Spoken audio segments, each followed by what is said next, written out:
Жакшы.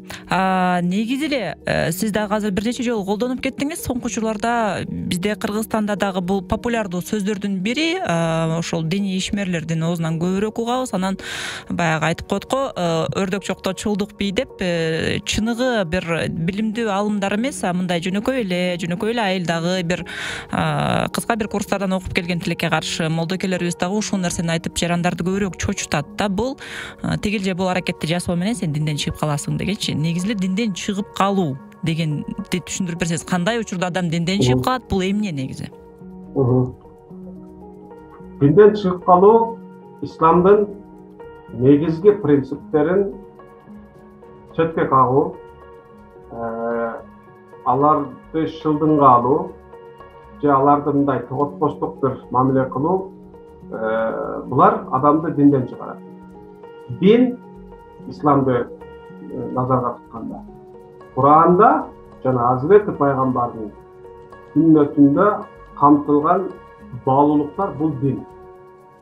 Куран өзгөрбөй келатат, Азирети пайгамбардын сүннөтүн дагы туура ой жүгүртсөк, негизги идеясын бүгүн дагы түшүнүп алабыз. Ошол ойдон турат бул дин. Шарият биз ошол эки булактан түшүнгөн нерсебизди бүгүнкү күндүн шарттарына, бүгүнкү күндүн талаптарына жооп бере турган кылып, анан наркы негизги дин деп айтып аткан нерсенин ичиндеги принциптерге дагы каршы келип калбай турган, аларга зыян берип койбой турган кылып, жоромолдоп интерпретациялап бүгүнгө алып келген формабыз бул шарият. Мага дайым ушуну айтышат. Шариятты алымдар динге карап жазат да, анан кийин ол ошо Куран менен сүннөттү карап жазып атат да, алар деле эмнени сүйлөп атасың сен депчи.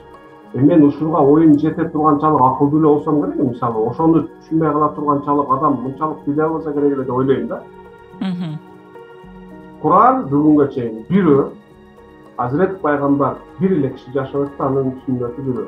А эмне үчүн бүгүн мусулманчылыкта ондогон, балким жүздөгөн шарият бар? Бул ошол мен айткан динде, башкача айтканда Куран менен сүннөттөгү баалыктарды жоромолдоодо адамдык фактор, географиялык шарт, тарыхый фактор, жашоо шарты сыяктуу билим деңгээли, булардын бардыгы таасир эткени үчүн африкалык башкача түшүнөт муну. Орто Азиялык башкача, керек болсо Кыргызстандык башкача түшүнөт, Өзбекстандык башкача түшүнөт, Түркиялык дагы башкача түшүнөт. Себеби эмнеге? Жанагы айткан факторлор бардыгы буга таасир этет. Дал ошол себептен жыйынтыктап айта турган болсок, шариаттын негиздерине каршы чыгуу, сен шариаттын ушул айтып койгонуна каршы чыктың, ошон үчүн динден чыгасың, киресиң деп адамдарды коркутканга, жүрөгүн үчүн алганга,